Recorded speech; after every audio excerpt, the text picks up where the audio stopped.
And here's my giant Solomon seal, which I'm hoping will eventually hide my air conditioner. That is supposed to be a rain barrel one of these days when I get around to it. Where I keep the birdseed and where I don't keep the hose. I keep the hose wherever I want to. Pile of work. This is my nursery right now. Little things that I'm growing or lasted the winter, little trees that I've planted over the winter, hoping to keep. Things that I've started.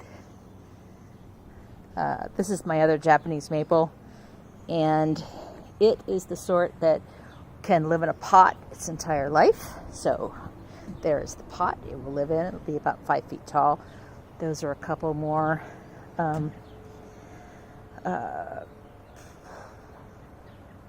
Fraser fir seedlings. This is a climbing rose that I decided to experiment with in a pot.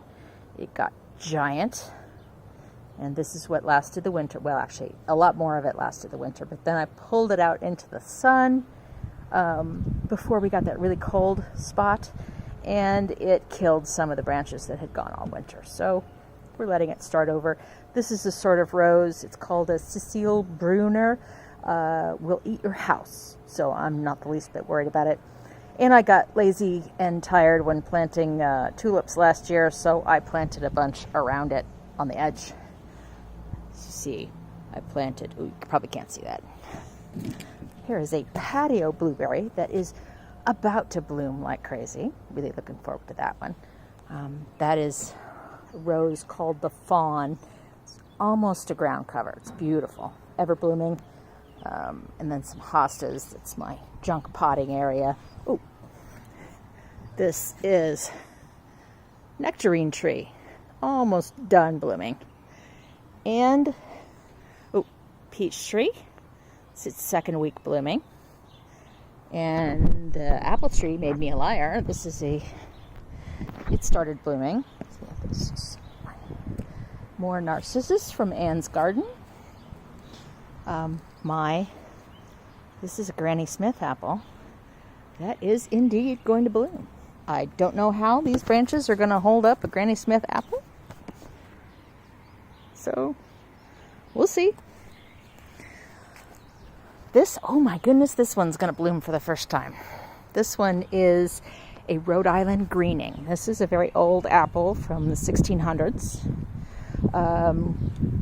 Originally from Rhode Island, or discovered in Rhode Island. It was one of the few green apples that grows in New England because it needs, you can't grow Granny Smith because growing season isn't long enough, but you can grow this one, and this one is wonderful. It's not tart like the Granny Smith. It tastes kind of like pear, caramel and pear. It is a marvelous apple I used to get from a local orchard in Massachusetts. So when I found one to plant, I decided to do so. This bed, gonna put a pile of dirt in that and do something with that one. That is a lilac I have cut back until it looks like a decent lilac again. This is a turkey fig. And it looks like hell right now, but it'll come back. And the tulips. And what I've discovered on this edge is that it just really needs shrubs and trees along here. So I'm going to do that eventually. This is an apple tree. You can barely see. It is not blooming.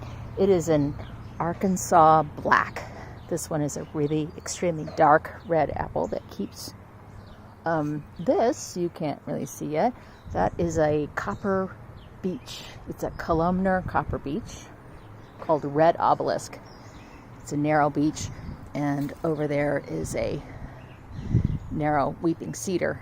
I had another tree planted in the middle that didn't make it. All this ground around the edges of the yard was at one time planted in gravel. So I keep layering leaf matter, and I put mulch, and I put more dirt, and I put more leaves, and eventually I will get dirt back. There is a clematis. That's the Sweet Autumn clematis, the white one. And this one is a relative or a cross of the Sweet Autumn clematis, but it's crossed with a red one, so it is dark burgundy. And I'll show that to you later when it's blooming because it's pretty impressive. This is a pear. This is a seckel pear, which they call sugar pears, small and brown and difficult to ship when ripe without bruising. So here, eventually, I will get one off my own tree. A nonstop rose. More of the tulips. This was just a bag I grabbed. Oh, there's some of the pink ones opening. It's a bag I grabbed from Costco. And I put one of those little augers in the end of my drill, and I walked through here one day in November and planted them until I got tired, in which case I punted and put the rest of them in a pot on the deck. So, irises. This is also my purple iris. This is a blackberry. I don't know what I'm thinking. There's more hydrangeas through here, and one more apple that is, what is this one? This one's called Liberty. And Liberty is another, I thought it was an antique one. I'm not entirely sure, because I got it from the antique apple place. But it is a good pollinator of the other apples that I have in the yard. So that's why it's here. It's a red one. So we had so much flood last year that the water came and stood like 3 inches deep in this area, and it killed my 12-foot tall viburnums. There was 3 of them. One of them in the middle lived.